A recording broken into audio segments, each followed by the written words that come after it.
Scream 6 did a lot to expand on the story that was set up in Scream 2022, but one of the biggest things it elevated was Richie Kirsch as a Ghostface. Being completely honest, this elevation didn't actually come from the inclusion of his family. Radio silence managed to enhance this character very subtly throughout Scream 6, and most of the time, the audience wasn't entirely focused on this happening. Hello everyone and welcome to today's installment of Beyond the Mask, and today we're going to be taking a look at the dark and disturbing backstory of Richie Kirsch and just what those hidden tapes were about that were played eerily in the background of the Scream 6 climax.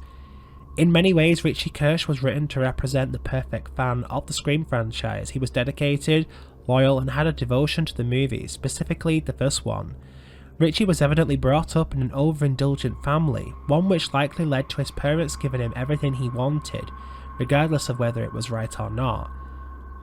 This likely led to Richie's behaviour becoming more and more unstable, as rather than receiving discipline from his parents, he instead received encouragement from them, whether or not they agreed with his behaviour or not. At a young age, Richie watched the first Stab installment and became somewhat engrossed by the overall story of the movie. His devotion was solely to that one particular movie, as opposed to the numerous sequels that would follow it. Richie's love of Stab manifested into a mild obsession.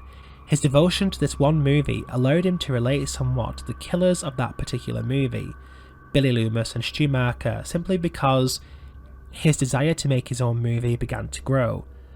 Throughout Scream 6's climax, a projector continuously plays a series of homemade videos that Richie had made over the years. What appears to be a fan home video actually serves as something darker. These aren't just the tapes of a fan, they're the beginnings of a serial killer. Initially, the tapes present themselves as replicas of the original movie. Various wannabe actors take part in the tapes, with Richie serving as the male voice actor for most of the male parts. We can hear recreations of Casey Becker's death scene, alongside recreations of Ghostface's conversation with Sidney Prescott during her first phone call with the killer. Hauntingly disturbing, these tapes gradually begin to step away from the recreation of the first movie, and seemingly take a darker turn. It's not easily accessible to the viewers of Scream 6, but the video shots that play during the final fights with Richie's family show that Richie was likely experimenting his killing styles in these particular home videos. Located in an industrial looking building, Richie is seen stabbing someone continuously during one shot, which then results in the building being burnt alongside the Ghostface mask he used to commit the acts of murder.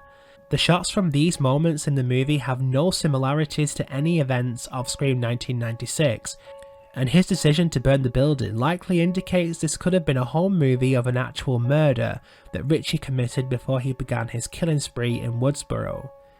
These moments are fleeting, but portray the worrying deterioration of Richie's grasp on reality. The tapes playing over the climax of Scream 6 serve as quite poetic in a way. Richie went on to recreate his own versions of Billy and Stu's killings in 2022 on his own, which clouded his view of reality. In the climax of 2022, he refers to the events as a movie and even becomes frustrated when things don't go the way he envisioned it. Everything displayed in the tapes serves as a prelude to his own eventual killing spree. In many ways, Richie serves similarities to Roman Bridger as opposed to Billy Loomis, who he is believed to represent somewhat.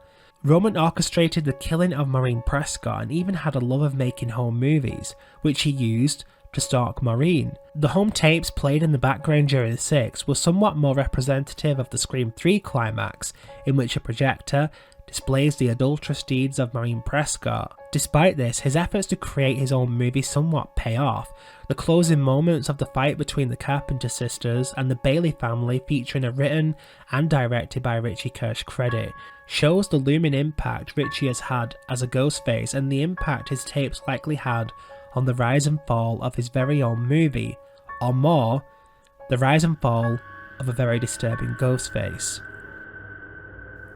If you enjoyed today's episode of Beyond the Mask and would like to continue to see more content like this, be sure to subscribe and don't forget to drop a like too. I'm going to be exploring more killers from the franchise, so if you'd like to see some origin stories for other killers, be sure to tell me who you'd like to see next. Thanks for watching, and always remember, it's all one big movie.